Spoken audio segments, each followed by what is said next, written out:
মৌসুমের প্রথম বৃষ্টিতে জলাবদ্ধতার পুরানো চেহারাই ফিরে এসেছে বন্দর নগরী চট্টগ্রামে। জলাবদ্ধতা নিয়ে কথা বলতে এই মুহূর্তে আমাদের সাথে যোগ দিয়েছেন চট্টগ্রাম সিটি কর্পোরেশনের mayor doctor Shahadat Hossain. Mayor doctor Shahadat Hossain, আপনাকে স্বাগত জানাচ্ছি ইন্ডিপেন্ডেন্ট টেলিভিশনে।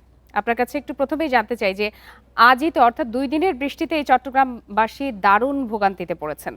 সেক্ষেত্রে আপনার বক্তব্যের খানিকটা আমরা দেখছিলাম যে আপনি সংশ্লিষ্ট যারাই কাজগুলো করছেন তাদেরকে 15 মে পর্যন্ত সময় দিয়েছেন। সেক্ষেত্রে কি বলা যায় যে 15 মের পরে এই জলাবদ্ধতা থেকে মুক্তি পাবে চট্টগ্রামবাসী? জি, ধন্যবাদ আপনাকে। আমি আসলে যেটা আপনাদের জানাতে চাই সেটি হচ্ছে আজকের বৃষ্টি দেখে কিংবা গতকালের বৃষ্টি দেখে ঘাবড়ানোর কিছু নেই। এটা আসলে একটা চলমান প্রক্রিয়া, যে হিজরাকালের কাজ চলছে। হিজরাকাল আপনারা জানেন যে চট্টগ্রামের যে ইম্পর্টেন্ট যে এরিয়াগুলো আছে, চট্টগ্রাম মেডিকেল কলেজ, প্রবর্তক, পাঁচলাইশ, জিইসি, চকবাজার, দামপাড়া, মেহেদিবাগ, একটা বিশাল অংশ জুড়ে সেটা ডিস্ট্রিবিউট করে। তো গত বছরের আমরা ইনশাল্লাহ জলাবদ্ধতা 50 থেকে 60 ভাগ চট্টগ্রাম শহরে আমরা কমিয়ে দিতে পেরেছি, যেটা 30 বছরের একটি সমস্যা ছিল। তো এবার আমরা কনসেন্ট্রেট করেছি যেসব জায়গায় গত বছর পানি উঠেছে, বিশেষ করে এই যে হিজরা খালের যে অংশটা, সেটা আমরা সিডিএর যে চলমান প্রক্রিয়া জলাবদ্ধতার, সেখানে যে আর্মি ইঞ্জিনিয়ারিং কোর আছে তাদেরকে এই দায়িত্বটা আসলে তারা পালন করছে। অ্যাকর্ডিং টু দ্যাট তারা সেখানে যেটা উচ্ছেদ করেছে, তাদের নালার উপর, খালের উপর যে জায়গাগুলো দখল করে রেখেছিল, বিল্ডিংগুলো, স্থাপনাগুলো তারা ভেঙে দিয়ে সেটা খালগুলোকে তারা, হিজরা খালকে তারা বড় করেছে এবং সেই অনুযায়ী তারা সেখানে রিটেইনিং ওয়াল যখন দিচ্ছিল কিছু বাঁধ তারা করেছে। এই বাঁধ করার কারণে গিয়ে আজকে হঠাৎ করে পানি সেখানে উঠেছে, গতকালকে পানি উঠেছে। ইনফ্যাক্ট 15 থেকে 16 তারিখের মধ্যে তারা এই কাজগুলো সব সম্পূর্ণ করবে, কমপ্লিট করবে। আশা করি, আমি আপনাদেরকে আশ্বস্ত করতে চাই ইনশাআল্লাহ আগামী বর্ষাকাল, যে আমরা যেটা মনে করি যে আগামী মের শেষের দিকে যেটা শুরু হবে এবং সেটা নভেম্বর পর্যন্ত, আমরা গত বছরের যদি স্ট্যাটিস্টিক্স আমরা দেখি 6 মাসের বর্ষাকাল, ইনশাআল্লাহ চট্টগ্রামবাসীকে আমি আশ্বস্ত করছি আমরা অবশ্যই 70 থেকে 80 ভাগ জলাবদ্ধতা ইনশাআল্লাহ কমিয়ে দিতে পারবো। এবং আমি আপনাদেরকে আবারও বলছি, এটা আসলে ইনফ্যাক্ট বাদ দেওয়ার কারণে সেটা হয়েছে, এটা কিন্তু অন্য কোনো কারণে এখানে হয়নি। যেহেতু কাজ করার জন্য সেনাবাহিনী সেটা বাদ দিয়েছে, জলাবদ্ধতা যে প্রকল্প সেটা আসলে বাদ না দিলে রিটেনিং ওয়ালটা করা সম্ভব নয়, সেজন্য তারা বাদ দিয়েছে। এবং যেখানে যেখানে এই বাদ যখন দেয়া হয়েছে তখন যে বর্ষাকাল বা কালবৈশাখী ঝড় আসতে পারে, এই বিষয়টি কি মাথায় রাখা হয়নি? আমি জানতে চাচ্ছিলাম যে এই যে আপনি বলছেন যে প্রকল্পের কাজের জন্য বাঁধ দেওয়া হয়েছে এবং বাঁধের ফলেই জলাবদ্ধতা বলে আপনি এখন বলছেন, সেক্ষেত্রে এই যে বাঁধ দেওয়া হলো তখন কি কোনো সময়সীমা নির্ধারণ করা ছিল? কারণ এই মৌসুমে বৃষ্টি হবে, ঝড় হবে, এটি তো আগে থেকেই জানা ছিল।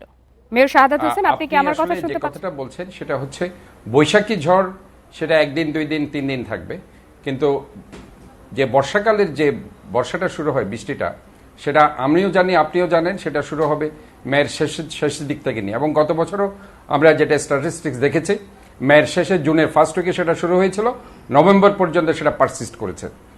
যে এখন যেটা হয়েছে সেটার জন্য আসলে তারা চিন্তা করেছিল যে পরিমাণ আজকে ভারী বৃষ্টিপাত হয়েছে, সেটা হয়তোবা আর্মির যে চিন্তাভাবনার মধ্যে ছিল, যেটা তারা কাজ করছে, হয়তোবা তারা মনে করেছিল যে হালকা বৃষ্টি হতে পারে এই গ্রীষ্মের অথবা যে বৈশাখের, সেটা হয়তোবা তারা এই বাঁধগুলো যদি থাকে তারা রিটেনিং ওয়ালের কাজটা দ্রুত করে। কারণ আপনারা জানেন, যদি বাঁধগুলো তারা খুলে দেয়, রিটেনিং ওয়ালের কাজগুলো করতে আরও প্রলম্বিত হবে।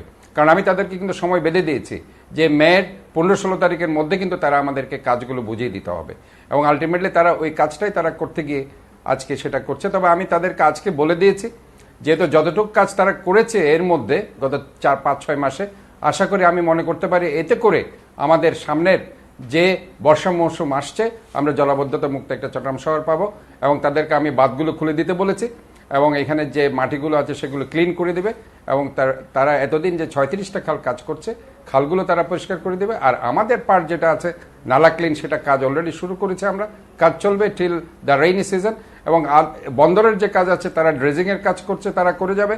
এবং পানি উন্নয়ন বোর্ডে যে সুইচ গেট নির্মাণ করেছে, সেই সুইচ গেট নির্মাণের কাজের তারা কাজ চলতে থাকবে। আর অন্য যে সংস্থাগুলো আছে, যেগুলো আপনার ওয়াসা আছে, তারপর আপনার বিদ্যুৎ এরিয়া আছে, তারপর কর্ণফুলী গ্যাস লিমিটেড আছে, এবং আপনার ধরেন টিএনটি আছে, পুলিশ কমিশনার, যে জেলা প্রশাসন, তারা স্ব দায়িত্ব যেটা আছে সেটা পালন করবে।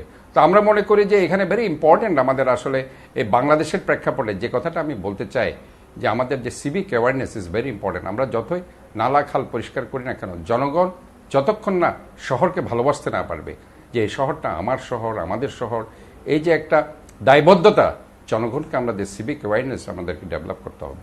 এবং সে কাজটাই কিন্তু আমরা চট্টগ্রাম সিটি কর্পোরেশন বাচ্চাদের আমরা যে স্কুল হেলথ প্রোগ্রাম আমরা শুরু করেছি।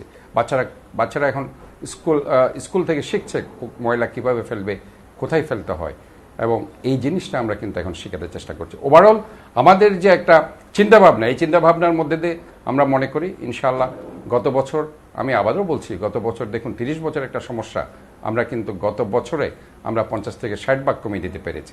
ইনশাআল্লাহ এবারও আমি আশা করছি হিজরা খাল, জামাল খান খাল, এই যে মুরাদপুরের যে বক্স কালভার্ট তারা করছে, ইভেন মোহরার যে বামুনশাহী খালের যে অংশ, ইভেন যে আগ্রাবাদের যেটা খালের কাজ চলছে, মহেশখালের যে অংশটুকু, এই যে এতগুলো কাজ একসাথে চলছে এবং এই কাজের জন্য হাজার হাজার কোটি টাকা বরাদ্দ দেওয়া হয়েছে, সেক্ষেত্রে কবে নাগাদ এই কাজগুলো পুরোপুরি শেষ হবে এবং এর সুফল পেতে শুরু করবে জনগণ? আর আপনি বলছিলেন যে স্কুলে শেখানো হচ্ছে কিভাবে বর্জ্য ব্যবস্থাপনা করতে হয়, এর বাইরে আর কি কি ধরনের সচেতনতামূলক ব্যবস্থা আপনাদের পক্ষ থেকে নেওয়া হয়েছে?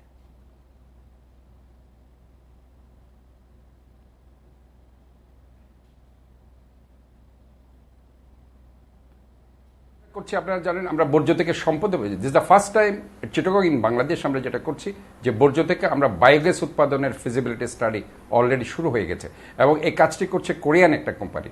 এবং আমাদের আরেকটা যে গার্বেজ স্টেশন আছে সেটা আমরা আমেরিকান একটা কোম্পানির সাথে এবং জাপানের যে জাইকা আছে তাদের সাথে আমরা একটা কাজ করছি, এবং এতে করে বর্জ্য থেকে একটা বিদ্যুৎ উৎপাদনের কাজ সেখানে চলছে। এবং ইউকের একটা কোম্পানির সাথে আমাদের কাজ চলছে, সেটা বর্জ্য থেকে গ্রিন ডিজেল। কাজে এই কাজগুলো আমরা চলছে, কারণ আমাদের এখন প্রচুর পরিমাণে আমাদের দরকার, আমাদের যে এনার্জি সেক্টরে আজকে যে একটা সমস্যা হচ্ছে, আমরা যদি এই বর্জ্য থেকে সম্পদে পরিণত করতে পারি, যে কাজগুলো আমরা চট্টগ্রামে শুরু করেছি। ঢাকাতে কিন্তু এখনো বায়োগ্যাসের কোনো ফিজিবিলিটি স্টাডি হচ্ছে না, যেটা আমরা চট্টগ্রামে করছি।